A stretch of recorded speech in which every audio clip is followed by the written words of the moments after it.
Hello everybody, it's Vanburman here. Welcome back to the Vanburman podcast. It's been a while since I've done one of these. I just decided that it was now time maybe to do one and see if people enjoy it or not, I suppose. So yeah, I do have a couple of topics that I want to talk about if I can remember all of them. So in terms of going forward, if you guys want to see more podcasts, that sort of stuff, then feel free to leave me a comment down below. Give me a like, that'd be great. But yeah, you've not even heard it yet, so it could be a load of rubbish. So I suppose we will start with the thing that's most prevalent on my mind at the moment, which is the new Total War game, Total War Saga, Thrones of Britannia. I've been playing it now for, I believe, nearly 20 hours or so, just on my single campaign with Mercia. And so far I've been massively enjoying it, I must say. I'm one of the more long-term Total War fans. I've played it since... I have gone back and played Shogun 1, but my first one was Rome, and obviously Medieval 1 as well. But by the time I got around to playing them, Medieval 2 was already out. So yeah, you know, those games were just incredible. And ever since I suppose Shogun to an extent as well, Shogun 2, sorry, you know, the game has felt as though it's perhaps gone a bit backwards, although it's still been good in its own rights and in its own way. You know, Warhammer is good in its own way, but it sort of takes away from the Total War series as a whole. However, I'm pleased to announce that Total War Saga they've done a really good job with it. Obviously, they've used a lot of stuff from a lot of facets from Attila. You know, there are obvious bits there that you can see that, you know, are pretty much taken directly from there, and then some other weird omissions as well. So yeah, it's a bit of a mixed bag. Overall, I would say it's very positive. If the Total War games are something that you enjoy, then potentially this is one to go and pick up. It's cut price as well, so it's, what is it, £30 I think.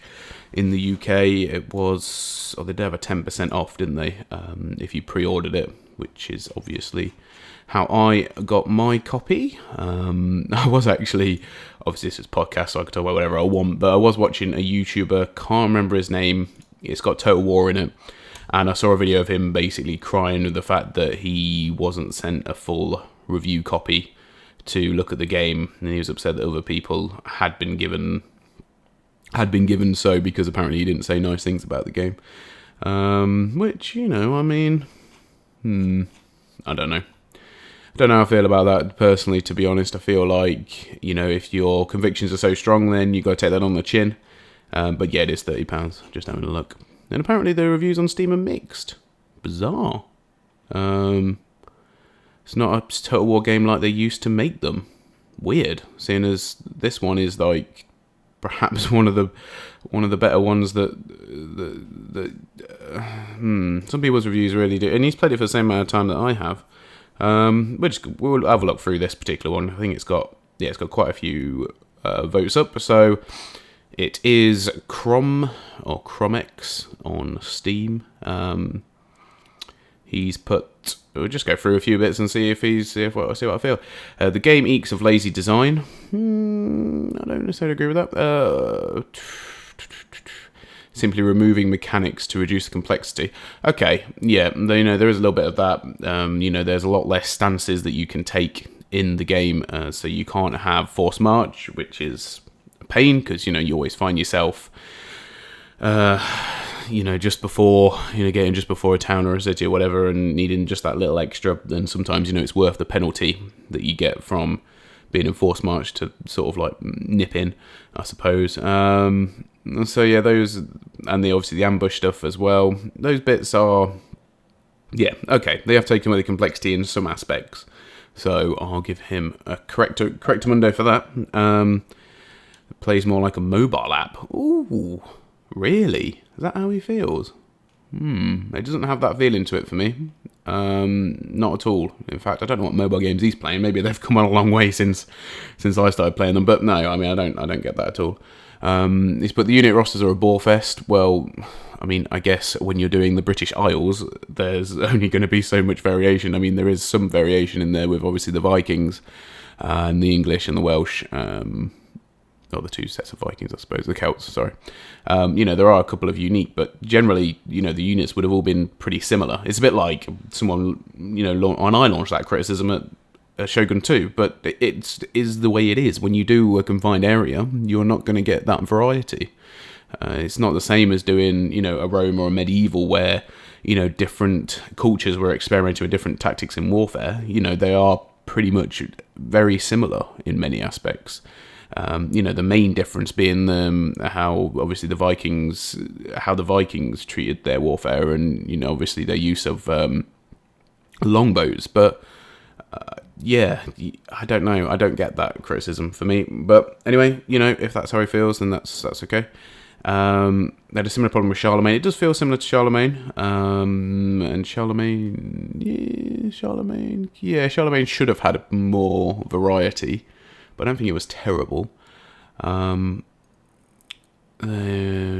removing mercenaries. Oh yeah, they did remove mercenaries. I feel like the way you recruit units is somewhat mercenary-esque, but I actually didn't notice the removal of mercenaries. It's a good point. I mean, I don't know too much about the use of mercenaries during that time, so I can't say if it's a historical reason or not. But anyway, we'll leave that. He's basically saying we need to stop buying Total Wars because, Creative Assembly won't change their ways till then. I feel like this guy's got a lot of frustration regarding, especially the last Total Wars, and I definitely feel as though this new one is a step up. Because if you ask me, Creative Assembly seem to have ditched the concept completely, cashing on its own established reputation, and released dumbed-down money grabs for games. Perhaps they will morph into a company that will put out colourful, easy-to-understand tablet strategy games. Well, they already have done that. I'm not certain, but I know the next time say but strategy game, I will not be too terribly excited. They are just not the same company. Yeah, okay, that's the end of his review.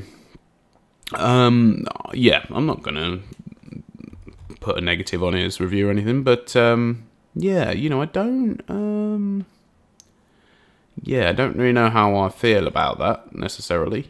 I feel like, I suppose a lot of the stuff I like is the politics and the intrigue. That's always been something I've been very interested in. That's been dumbed down. Actually, I don't think it's been probably as complex as this potentially ever than that's in Thrones of Britannia.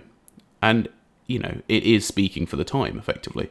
So, that he's got some very strong opinions, like I said. I don't necessarily agree with him on that one, but, I don't know. I feel like some people do go in with a negative, and I'm guilty of this as well, a negative approach to a game, and then end up not liking it for the sake of almost not liking it, rather than, having a more balanced approach. I definitely feel as though Total War Saga has taken 2 steps forward.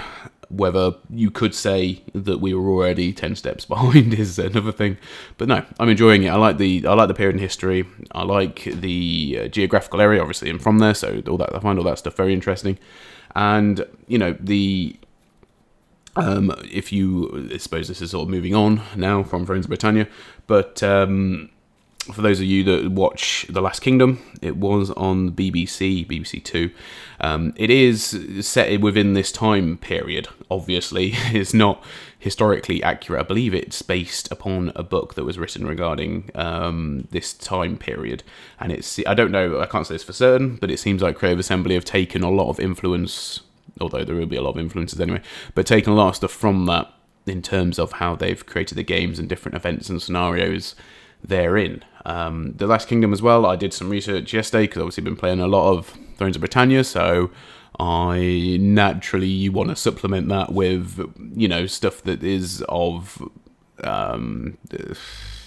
stuff that is similar, stuff that has similar characteristics, similar period in history, it's a bit like, I suppose, if a Lord of the Rings Total War ever came out, you'd be watching the Lord of the Rings films again, that sort of stuff. And I suppose Romance of when the Three Kingdoms comes out, I'll be rewatching Red Cliff and rereading the books again and that sort of stuff. So, yeah, there is you want to supplement it, basically, is what I'm trying to say. So I found out also yesterday that The Last Kingdom is coming back for a third series. They did the first two, and I thought they were absolutely incredible. Wasn't expecting the amount of production value that we actually received from them, to be totally honest. And the third series is going to only be out on Netflix. So that might be something I'll have to invest in. But reading the article, assuming it's correct, they were saying that Netflix apparently co-produced it with the BBC anyway, so they're going to have the first two seasons up. First two seasons up on their platform as well.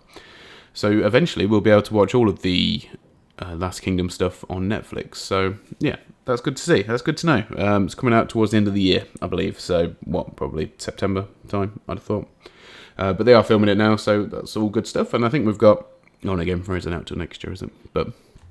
yeah, anyway, so if you want a historical themed, I suppose, if you want something to watch historically themed around the time of Thrones of Britannia, then go and watch the first two seasons of The Last Kingdom.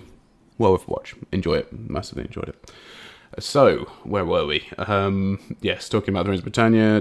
Oh, yeah, also there's a show called Vikings, which I've not seen, but presumably that is around similar time. I don't even know if it's set in the UK, to be fair. So, yeah, there you go. So that was basically my first topic of conversation, which is Thrones of Britannia.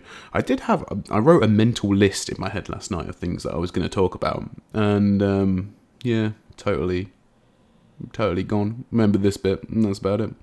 So I got myself a coffee, which I made with the new coffee machine, so that's always nice. I'm going to take a sip now, so enjoy the slurping. That wasn't too bad, actually. That was okay. It's working really well, actually, for those of you that have seen the Farewell Mr. Cappuccino video. But, the new one's doing quite well. So, last night, I invited some of my friends around, and we played some retro games, which I try and do every so often. Now, we didn't actually play that many retro games. It's just the name of the particular night, I suppose, calling it Retro Game Night. I had the Oculus Rift going, so a lot of people obviously are more drawn to the VR stuff now as opposed to the retro stuff, but, it is still good to go and play some 4-player games or whatever with people. I mean, there's not enough stuff like that that's released nowadays, especially not sort of, local co-op stuff, if I'm totally honest. What did we play on the VR? So... obviously, we went on Skyrim VR. By the way, that's brilliant. I think that's probably one of the best VR game experiences I've had so far. I need to experiment adding the mods in, which I haven't done yet. I know, shame on me, PC gamer. But yeah, I think when that's in, the experience will look even better, because it is noticeable that the graphics are very dated, but a lot of the fixes and a lot of the graphical upgrades will definitely enhance that quite a bit, I would have said. We only played a couple of retro games. So we played Super Mario Kart for the SNES. That was not great because I'm not particularly very good at it. I have the odd occasional good lap or so, but then end up messing it up. Just standard. And obviously, yes, the topic I was going to say, it sort of stems from this, but people define something that's retro. I think it's how people define something as retro is very subjective. So my opinion on it is that, as far as I'm concerned, you call something retro if it's something from, your childhood or from a long time ago.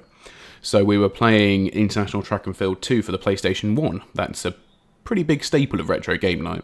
And obviously some people will look at me in disgust that I've said that the PlayStation 1 is retro. The same way that I will look at people who try and tell me that PlayStation 2 games are retro. I feel as though, for me, personally, I feel as though the cutoff point is the PlayStation 1. So anything, after that, so your Dreamcasts, your PlayStation 2s, your GameCubes, I wouldn't class them as retro, personally. But yeah, anything sort of pre that, then yeah, I agree. And so yeah, we're playing International Track and Field 2. and it's always great because it's just one of those manic button mashing games. And then some games randomly require odd feats of skill, or mostly luck. But yes, I did manage to win it yesterday, actually, which is quite good. I think that's like the third or fourth time I've won it overall. And yeah, I don't generally tend to do too badly on it. Some of the games, some of the events I'm pretty good at. Other events, I can't even get a score. Some of them are quite bizarre in that it doesn't like give you a tutorial of when to press buttons or how to press buttons. You're sort of left to it. And so, eventually there's a group of us that are quite good at many. We all have our strengths in the events, which is quite good. It's always a good laugh, and I think that's the main aspect of it. You can have a chuckle with it. You don't have to take it too seriously. Did I mention that I won? But no, you don't have to take it too seriously. You can, just be relaxed, have a few games, enjoy it. I would say probably something like Crash Team Racing, Mario Kart. I think they're the more competitive games, for sure. Crash Bash we usually play as well. No, that's more of a laugh. The fighting games are definitely more of a laugh. We just do, when it stays on. So eventually, someone who's beaten everybody else will go up against who we consider to be the weakest member of the group, and then they'll lose. It's one of them. The fighting games are really weird unless you're an absolute pro at it. Everyone's always got a chance, and that's the sort of stuff that makes it interesting. It's not like if we sat down here and I was like, right, well, let's all play Rocket League against me. Then when it stays on, we did actually do that once. A couple of the guys wanted to, and I was like, look, there's literally no point with this, because no matter how much luck you get over the course of 5 minutes, you're very unlikely to beat me one-on-one. Whereas the other games, there is, to some extent, the great leveler, which, is the games. We're all using Xbox 360 controllers as well, so, sometimes you will get the controls wrong. I don't know why, but yeah, some people do. Sometimes the controllers don't configure correctly. That's probably my bad for not sorting it out properly. But it's always a good laugh. It's always very entertaining. And it's something that I don't know if I want to do more, but definitely want to continue doing it. So probably do it, or used to do it about once a month. But this is the first time since I moved into the new place. So yeah, it's nearly taken 6 months. Incredible, I know. It's weird, actually, just to think about that I've been here almost that long. But yeah, really enjoying the new place. It's obviously I haven't done a tour or anything yet, or if I'm gonna, I don't actually know if I will do. I don't think there's much demand for it. They're all pretty much the same anyway. I might do a video just for my my own archive, I suppose. Weird saying it like that though. But yeah, so that's the bit where we're up to with that. In terms of going forward, I'm not really too sure if there's much I can really add to Retro Game Night. Made myself a Raspberry Pi, which obviously I've done a video on. That's originally I had planned on actually using that for Retro Game Night, but the problem is to run 4 Xbox 360 controllers, it would take pretty much the whole power of the system. So you're sort of trading off the system being able to run. Especially with the new board as well, that uses a bit more power. It doesn't like it. Having 2 360 controllers in there is about its limit. So, yeah, that's a bit of a shame, really. So I'm still running it off a laptop via a USB, which some people find really incredible. But obviously, those of you who are a bit more techie out there, you'll know that it's a fairly simple thing to do with Linux. And what am I using? I'm using Lacquer on there, which uses RetroArch. For those of you that know that sort of stuff, that's what it is. So yeah, nothing fancy. Pretty much plug and play. You just got to find the BIOSes for PlayStation 1, which actually took me quite a while to do. So there you go. Yeah, I've actually, like I said, I should have really written down some topics, but I just thought I'd ad lib it because that's usually what I do. I don't know what else I have to talk about, so I'm just going to delay for a second and drink some more coffee while I consider it. No, still can't think of anything. So I guess I'll start wrapping it up then. Yeah, next time if I decide to do one, I'll definitely have a bit more of a seasoned approach on this, and I'll write down some topics that I particularly want to talk about. But, I feel like it went quite well. Whether it's going to be, don't call it a comeback, but if it is a comeback, then, then that's okay. But no, yeah, that's all. That is all. I'm sure I had other things to mention, but yeah, gone. So anyway, leave me a comment, leave me a like if you like, and also if I'm going to do more of these, then I would require some sort of name, I suppose, for it to make it look and sound fancy.